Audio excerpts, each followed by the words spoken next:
Hello everyone, today we are back with another video. This is about coil ignition system for SI engine. Okay, so we'll have a look on the parts of coil ignition system and then we'll see how it works. Okay, in theory you have studied it, but now we'll have a look. Okay, so let's start from here. This is the switch. Okay, this is the on and off switch for turning on the supply. So this is the negative end. So when you turn on this switch, the circuit will be completed. Okay, and this is the positive end of the ignition coil. Okay, this is the positive, this is negative. And ignition coil consists of a step-up transformer. So if you apply 12 volt across these two terminals, the coil, or let's say turn ratio, is around 60. So it will multiply that voltage by 60 times. So the voltage will be jacked up and current will be reduced. And to further improve or further increase this voltage, there will be a capacitor inside this distributor.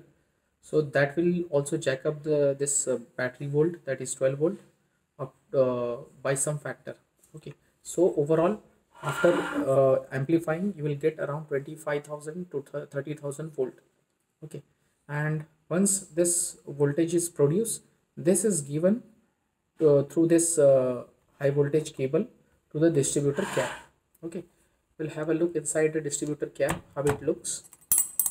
This is how you open it, and at the center this is the input, or let's say input wire coming from the ignition coil high voltage line. You can see there is a contact point here. Okay, this is the contact point at the center, which is for the inlet voltage. Okay, inlet to the distributor. And now there are 4 different wires, equally spaced. So at a distance of, let's say, or at an interval of 90 degrees. So as this camshaft is this distributor is rotated by camshaft, so there will be 180-degree difference between two let's say sparks, and this will reciprocate into the ignition timing. So let's say this is the 1 2 3 4 4-cylinder engine, so the timing will be made accordingly. So there will be a 180-degree difference between the ignition in all the 4 cylinders. Okay, so these are the 4 contact points, and there is a need to short this whenever you need the spark to be given in this particular cylinder. So you will short this, then you will short this, then you will short this. So there will be a contact point. See, here we can see it. So this is the contact point. Okay, this will connect the center contact point and the contact point at the periphery, and as we rotate it like this, see, it will keep on breaking and making contact with all the 4 points. Okay, and there is a shaft, or let's say a rectangular shaft here, and due to that there is a contact point breaking system. Okay, so this is the contact point breaker. Let me show you from this angle. Yeah, so here you can see there is a contact point which is continuously breaking and opening. You can concentrate on this point. See, so whenever that contact is broken, or let's say a contact is broken, what will happen? The voltage which is stored in this capacitor, it will be given through this wire to the ignition coil, and then ignition coil will jack up that voltage and will give it to distributor. Okay, and from distributor it will be given to 4 spark plugs, and these spark plugs will be mounted on engine head. Okay, so accordingly the spark will be given in needed needed cylinder at desired crank angle timing. Okay, this is how distributor works. There is an extra part you can see here. We have covered this thing in theory lectures. So there is a need at higher speed, there is a need of ignition advancement. So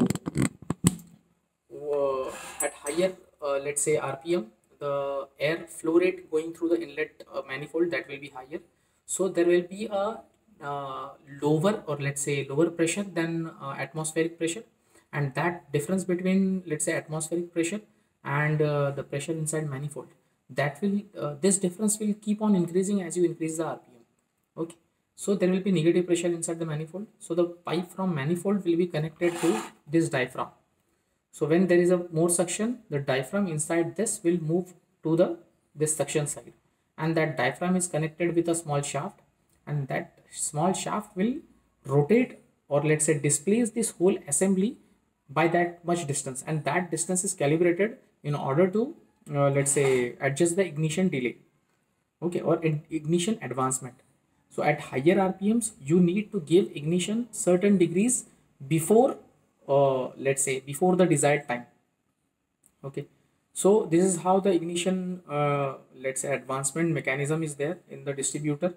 There is also let's say mechanical arrangement in which there is a counterweight attached to a spring. So when engine is rotating at higher RPM, the counterweight due to that rotational motion, it will move outwards, and that motion is translated to this rotating assembly, so that you will have a ignition advancement. Okay, so this is it related to ignition coil, or let's say coil ignition system for SI engines. Thank you. We'll see in next video.